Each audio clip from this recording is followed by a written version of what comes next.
नमस्कार विद्यार्थी मित्रांनो, मी डॉक्टर स्वाती तुमच्यासाठी पुन्हा एकदा घेऊन आलेली आहे नेक्स्ट स्टेप अकॅडमी तर्फे गुणसंधी संस्कृत पेपर 1 मधला सगळ्यात महत्त्वाचा टॉपिक आहे आणि आतापर्यंत जर तुम्ही सबस्क्राइब केलं नसेल तर अवश्य करा आणि हा व्हिडिओ पूर्ण बघा.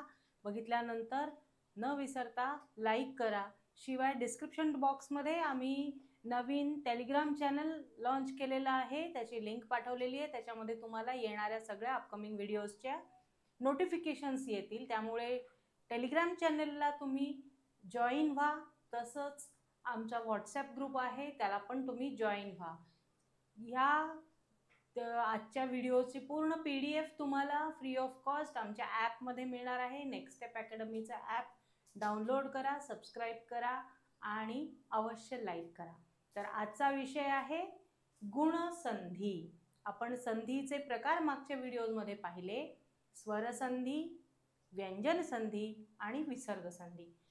तर गुणसंधी हा सगळ्यात महत्त्वाचा स्वरसंधीचा प्रकार आहे. ठीक आहे, गुण म्हणजे काय आणि गुणसंधी म्हणजे काय हे दोन्ही वेगवेगळे सूत्र तुम्हाला इथे लिहून दिलेले आहेत बघा. संधी सूत्र आहे आद गुण,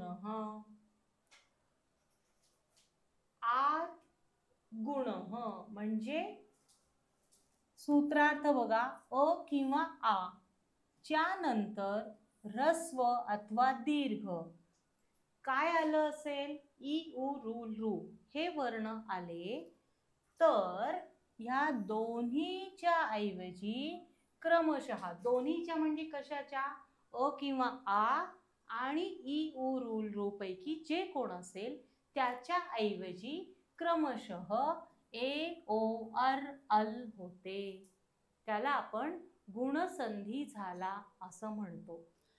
हा झाला सूत्रार्थ.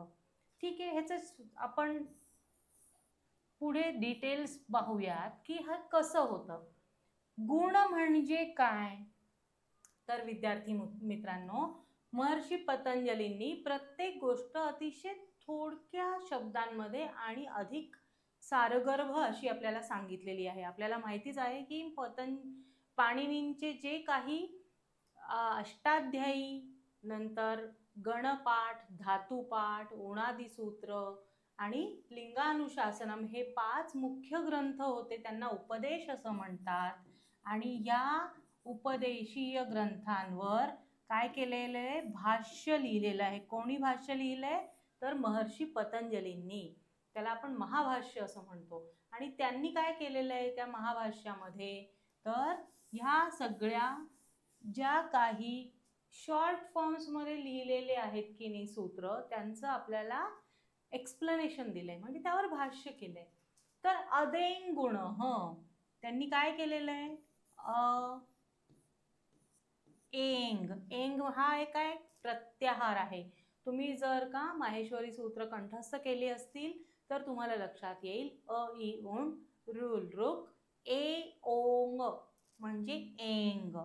ठीक आहे, एंग प्रत्याहार आहे आणि यामध्ये ए ओ आणि हे शेवटचं म आहे ते हलंत आहे, त्याचा आपण अंतर्भाव करत नाही.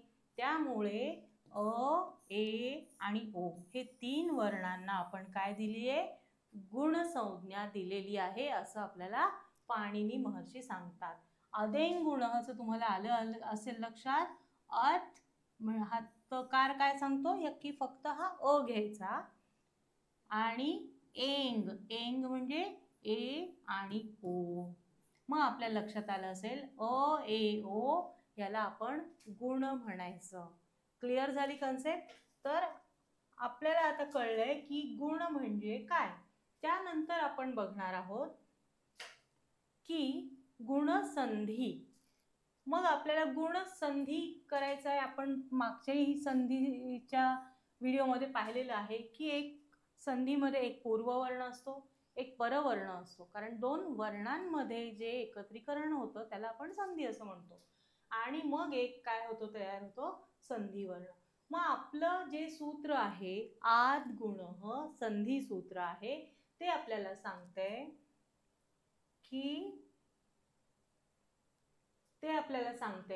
की आत म्हणजे अ किंवा आ च्या नंतर अच म्हणजे आपल्याला माहिती आहे स्वर. मग कोणते कोणते स्वर आहेत तर ई, उ, रू आणि रू. मग आता तुम्ही म्हणाल की अ आणि किंवा आ च्या नंतर अ किंवा आ का नाही घेतला, कारण हे अच आहे. अचमुळे स्वरांमध्ये अ आ येतं. तर हे जर घेतलं तर आपण पाहिलेलं आहे विद्यार्थी मित्रांनो की काय होतं, अकह सवर्णे दीर्घ, दीर्घ संधी होणार. ठीक आहे, जसं आपण पाहिलं देव प्लस आलय. ठीक आहे, मग इथे अ देव मधला आणि हा हे दोन्ही मिळून आ होतो आणि देवालय हा दीर्घ संधी होणार. म्हणून गुणसंधीमध्ये आपण काय करतोय तर हे अच जे आहेत ते कोणते पाहिजेत, असवर्ण, ज्यांचं उच्चारण स्थान किंवा अभ्यंतर प्रयत्न हे सेम नाहीत असे आपण. मग यात तुम्हाला लक्षात येत असेल की अ चं उच्चारण स्थान आ चं काय आहे, कंठ आहे. अकुह विसर्जनीयानाम कंठ, कंठ आहे. आणि ई चं उच्चारण स्थान आहे इचू यशानाम तालू. मग हे भिन्न असल्यामुळे इथे आपण काय करतोय, जे आपले संधी वर्ण आहेत ते अ आहे, ए आहे किंवा ओ आहे. यापैकी आपण ए इथे निवडणार आहोत. मग हे का निवडणार आहोत ह्याच्या शेवटी पुन्हा एकदा बघा, व्हिडिओ तुम्हाला शेवटपर्यंत बघणं गरजेचं आहे. पुन्हा तिथे तुमच्या शंकांचं समाधान केलं जाणार आहे. तर अ चं उच्चारण स्थान आहे कंठ, ई चं उच्चारण स्थान आहे तालू आणि ह्या दोन्हीचं मिळून आपण कारण संधी करतोय तर ए ज आहे, तर तुम्हाला आठवत असेल तर ए दौतो कंठ तालू. ठीक आहे, जेव्हा आपल्याला संधी वर्ण निवडायचा आहे या तीन मधून तर आपण इथे अ आणि ई च्या संधी करताना अ किंवा ए किंवा ओ पैकी ए निवडला. कारण या दोघांचं उच्चारण स्थान एकत्र केल्यास आपल्याला कंठ तालू मिळतो आणि ओ चं कंठोष्ठ आहे, अ चं कंठ आहे. मग त्यामुळे आपण काय करतो, इथे कंठ तालू उच्चारण स्थान असलेला ए वर्ण निवडला. आता तुम्हाला लक्षात आलं असेल की गुणसंधीमध्ये काय होतंय, जेव्हा अ किंवा आ च्या समोर ई किंवा दीर्घ ई आलं तर ए हा संधी वर्ण होणार. आपण उदाहरण पुढे बघूयात तेव्हा तुम्हाला अधिक लक्षात येईल. त्यानंतर अ किंवा आ च्या समोर उ किंवा दीर्घ उ आला तर आपण काय करणार आहोत, ओ हा गुणवर्ण तिथे संधी वर्ण म्हणून लावणार आहोत. बघा नीट लक्षात द्या, अ किंवा आ च्या समोर उ आला तर, कारण उ चं उच्चारण स्थान उपपद्मानीयानाम ओष्ठौ. मग ओष्ठ आहे, ह्याचं कंठ आहे आणि ओ दौतौ कंठोष्ठौ, कंठ आणि ओष्ठ हे दोन्ही आहे. पुन्हा अ आणि आ च्या समोर जर रू किंवा दीर्घ रू आला तर आपण अर करतो, कारण हा रू जो आहे हा मूर्धन्य आहे आणि इथे अजून एक सूत्र लागतं उरण रपरह. ठीक आहे, त्यामुळे आपण काय करणार आहोत, हा अ कंठ तसाच ठेवलेला आहे गुणवर्ण आणि समोर आपण र लावलाय, कारण रू पण मूर्धन्य आहे आणि र पण मूर्धन्य आहे. ऋटुरषाणाम मूर्धा. त्यानंतर अ किंवा आ च्या नंतर जर रू आला तर रू आणि रू किंवा इथे रू. ठीक आहे, हे काय सावर्णी मानलेले आहेत, एकसारखे आहेत असं वार्तिक सांगितलेलं आहे. मग तिथे आपण अल करतो. तर आता तुम्हाला लक्षात आलं असेल की आपण काय करणार आहोत, गुण संधीमध्ये गुण जे काही वर्णन केलेले आहेत गुण अक्षर अ ए ओ त्यांचं क्रमशः ए ओ अर आणि अल कधी करणार आहोत, जेव्हा परवर्ण ई उ रू किंवा रू असेल तेव्हा. तर हा चार्ट लक्षात ठेवायचा आहे तुम्ही आणि त्याला तुम्ही नीट नोट डाऊन करायचं आहे. पुढे बघूयात आपण. आ किंवा अ च्या नंतर ई किंवा दीर्घ ई आल्यावर ए होतं. त्याचं आपण उदाहरण बघूयात. गुणसंधीचे उदाहरण उप अधिक इंद्र. हा काय झालाय, संधीचा विच्छेद केलेला आहे. त्यामध्ये जर तुम्ही पाहिलं, उप मधला आपण अ बाजूला काढला, इंद्र मधला हा ई बाजूला काढला, तर हा आहे कंठ्य आणि हा आहे तालव्य किंवा तालू उच्चारण स्थान. मग यांचं आपण कंठतालू उच्चारण स्थान असलेलं ए निवडणार आहोत. ए दौतौ कंठतालू. ठीक आहे. एंग हा आपल्या गुणवर्णातला आहे. ठीक आहे. मग आपण इथे काय करणार आहोत, कंठतालू.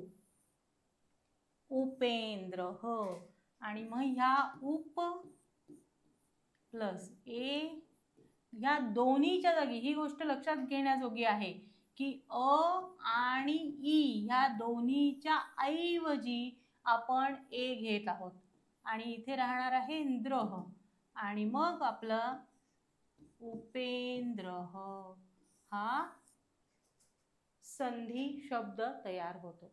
क्लिअर आहे. पुढे बघूयात. ओ कधी होतं, कारण अ ए ओ हे 3 गुणवर्ण आहेत. मग हित अधिक उपदेश इथे आपण अ बाजूला काढला, उ बाजूला काढला, कंठोष्ठ ओ हा गुणवर्ण घेऊन आपण हितोपदेश हित प्लस उपदेश हितोपदेश कारण इथे पुन्हा लक्षात घ्या यांचं उच्चारण स्थान कंठोष्ठ ओ दौतौ. ओ हा काय आहे, कंठोष्ठ वर्ण असल्यामुळे आपण इथे निवडलेला आहे. पुढे बघा. अर देव प्लस ऋषी. इथे जेव्हा अ आहे आणि पुढे रू आहे, रू हा काय आहे, स्वर आहे.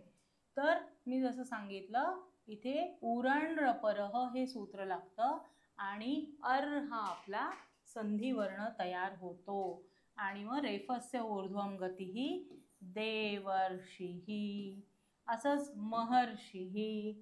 ठीक आहे. पुढे बघूयात. लृचं उदाहरण आहे. अ आणि आ च्या नंतर जर लृ आला तर आपण ल करणार, अल करणार. अल का करणार, कारण हा कंठ वर्ण्य आपण अ आ तो तसाच ठेवलेला आहे आणि लृच्या जागी लृ हा काय, ऋतुलसानाम दंत्य म्हणजे लृ आणि ल लकार हे सगळे दोन्ही काय आहेत, दंत्य वर्ण आहेत. आणि मग आपण काय केलंय, कंठ आणि दंत्य हे दोन्ही तसेच ठेवलेत आणि मग आपण अल केलेलं आहे, तवलकार. ठीक आहे. पुढे बघा. संधीचे गुणसंधीचे काही प्रसिद्ध उदाहरणं आहेत जे वारंवार विचारले जातात. त्याचप्रमाणे आपण आयुर्वेद संहितांमधले वेगवेगळे संधी आणि वेगवेगळे समास यांचे वेगळे व्हिडिओज बनवलेले आहेत. त्याचा पण तुम्ही अवश्य लाभ घ्या. सुर अधिक ईशः सुरेशः. ए झालेला आहे गुणसंधी. राजा अधिक इंद्रः राजेंद्रः. रमा अधिक ईशः रमेशः. गण अधिक ईशः गणेशः. महा अधिक इंद्र बघा इथे आता इथपर्यंत काय झालं होतं, अ होतं, इथे आ आहे. अ किंवा आ दोन्हीच्या जागी आपण काय करतोय, ए करतोय. ठीक आहे. महा अधिक इंद्र महेंद्र.